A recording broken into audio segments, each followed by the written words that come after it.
Whoa, a lot of you out there. Good-looking group, aren't they? Yeah. So, Vice President Biden, we're going to jump right on in. I mean, why does that not surprise me?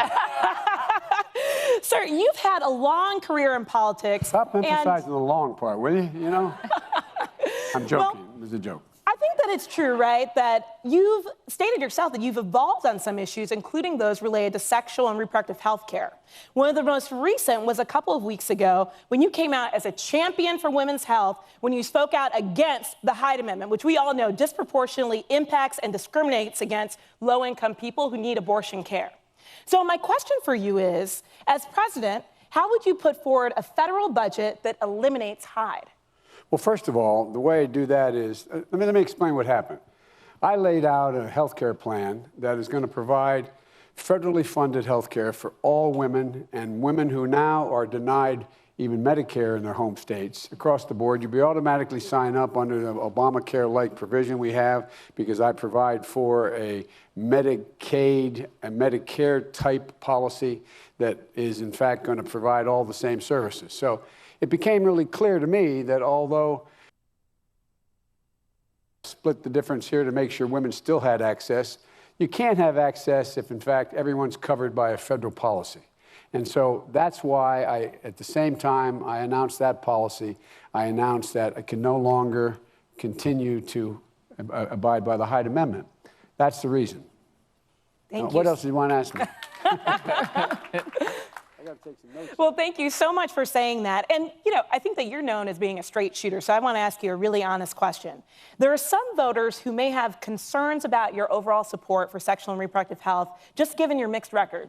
Now, a lot of them may be watching on the live stream, so I'm wondering what you can say to them so that they will know that you're a champion that's going to stand up for sexual and reproductive health care. Well, first of all, I'm not sure about the mixed record part. I've had 100% voting record with you guys since the last session.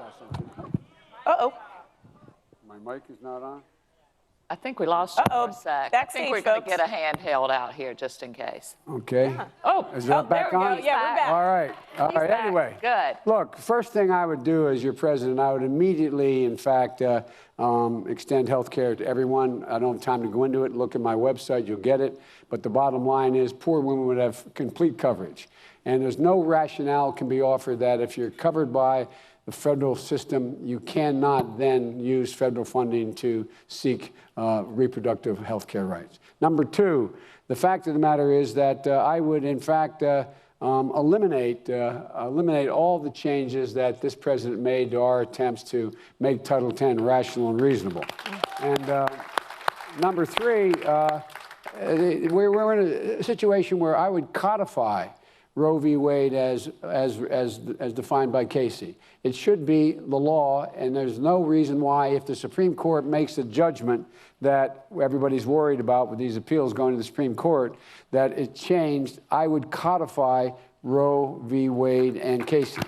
Absolutely. Thirdly, I would, you know, here's the other thing, by the way. What we don't talk much about is that in the Affordable Care Act, we made sure that women, not just your access to reproductive rights, but the fact of the matter is women were treated differently under the health care provisions and insurance companies. We made it a law that say you cannot be charged more for the same health insurance as a man. Pregnancy can't be a pre-existing condition. I could go down the line. But the reason you guys are so critically important is because it's not just making reproductive rights available. You're saving a lot of lives by allowing women to come in for preventative care, allowing women to do, and here's what we did. We should get rid of Mexico City all the way, which I've always supported, but here's what Trump's trying to do now. He's not only trying to deal with the $600 million relates to Mexico City, we have over $8 billion in health care assistance around the world, and he's trying to apply Mexico City standards to that. It's dead wrong. People are dying around the world. We are their saviors around the world. And look, well, anyway, is left or something? You know, look. And the fact of the matter is that we're in a situation where mortality rate for poor women and black women, right here in the state, in this state, 26.5%. Of all the people, 25.6 people who, out of 100,000 who need, who end up dying with as a consequence of birth is absolutely absurd. It's lower than it is.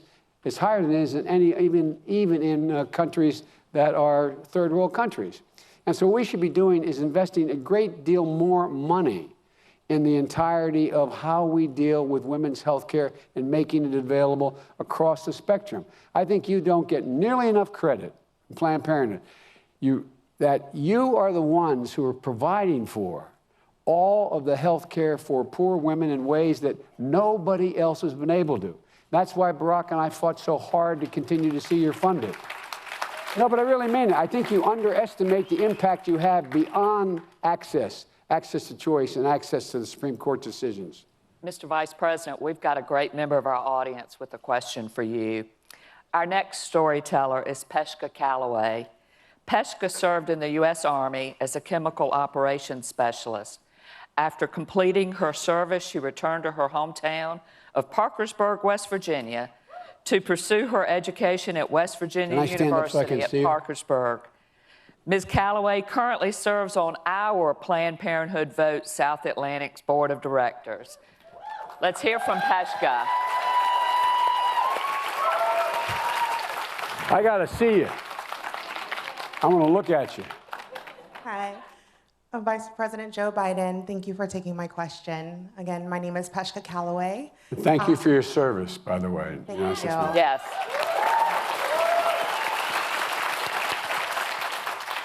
I live in Parkersburg, West Virginia. I'm a veteran, I'm a single mother, and I am a community organizer. I'm also one of the 1 in 4 women in this country who have had an abortion. I've had 3 abortions from the only clinic that provides care, the Women's Health Center. And every single one of those abortions was necessary for me to survive. I spent 5 years in an abusive marriage with a man who assaulted me. I was also sexually assaulted in the military. And TRICARE does not cover abortion health care for military survivors of sexual assault.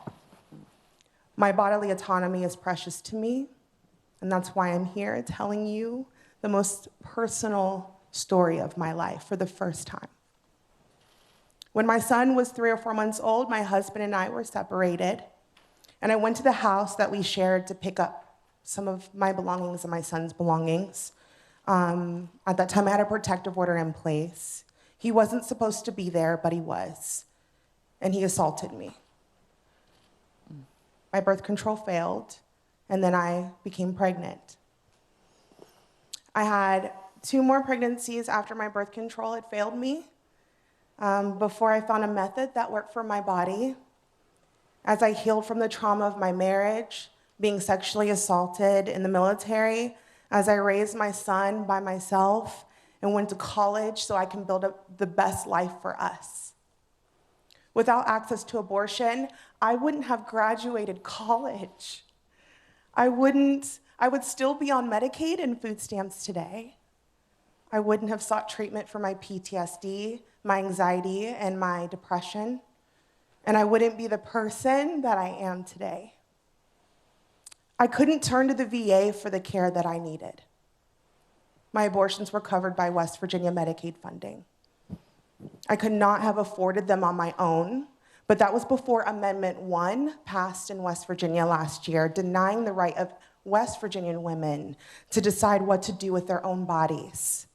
And now, because of the Hyde Amendment, women in West Virginia who rely on Medicaid are left to plead for help from their partners or family who may not be supportive or forgo paying their bills to simply be unable to afford the care that they need. I have met some of these women. I have helped and fought for some of these women. And I promise you, their pain is real and their experiences are real, and it would break your heart. Across the country, generations of women in situations like mine have suffered because of the Hyde Amendment, because it is in place. My mother's generation, my generation, young women and young girls today. So, Vice President, how are we going to expand access to sexual and reproductive health care, including abortion, to ensure that people like me, veterans like me, get access to the care that they need. First of all,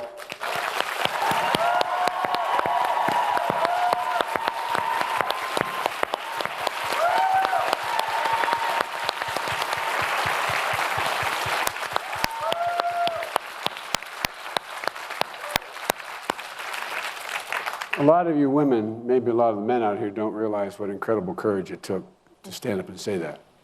Because the fact of the matter is that when you recall, the reason I wrote the Violence Against Women Act in the first place, and I wrote it, was because of what I've seen, what I understand happening, going into neighborhoods and communities and seeing, and it knows no color, it knows no bounds, it knows no ethnicity.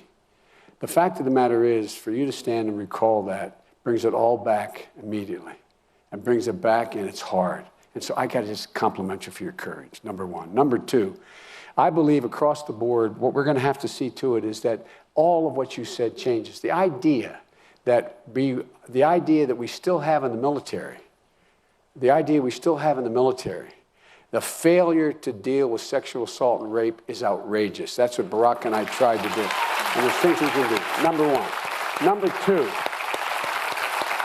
your former husband should be in jail. Your former husband should be in jail. And I hope there's a prosecutor who, in fact, when he had a stay-away order, wasn't supposed to be there. That's why we changed the law federally in a stay-away order. If, in fact, you violate it, you automatically are apprehended. Number three, the idea that there is a notion that anywhere in the world that a woman who is raped under any circumstances can be denied access, whether you're in the military or anywhere else, is absolutely bizarre. It's wrong. It's simply wrong. And number four, you should have access to affordable, and if you don't have it, and you happen to have it, the VA benefits that you have, including your health care, should cover your circumstance, should cover it right now. We've talked about that. We've tried to move that. But here's the deal. The bottom line is that we have to vastly expand. The federal government cannot dictate to a state, absent the violation of a constitutional amendment or a federal law that applies to them, how many clinics are available in every state. So what we have to do is we have to provide the access to increase the funding, which we fought to do, for Planned Parenthood. Planned Parenthood and other organizations, that they find people who are referrals. And if there's a referral and a woman doesn't have the money, she'd be able to get that referral by the transportation being paid for, the process being paid for, the whole deal.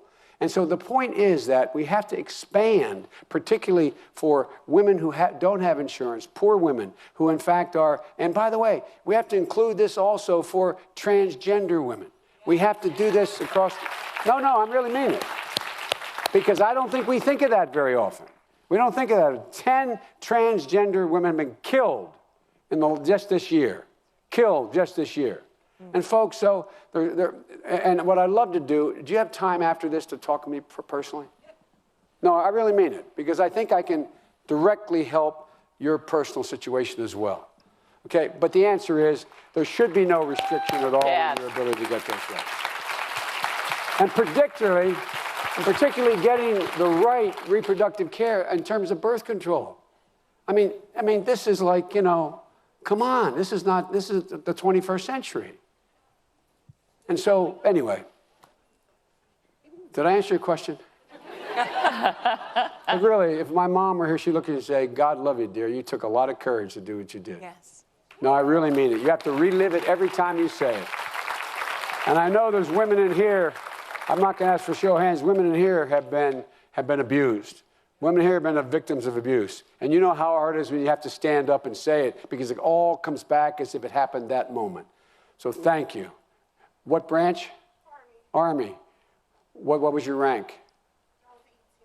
All right. I'm going to make sure that I understand how it goes. My son was a major in the United States Army, the one who died, was decorated. The bottom line is, I said, Bo, you're a major now. You're in the middle of Iraq and Iraq and Bosnia. So I said, you're a field grade officer. He said, Dad, I know who runs the Army. And it ain't majors. Anyway, thank you. It's a non-com. Thank you so much. I'm sorry.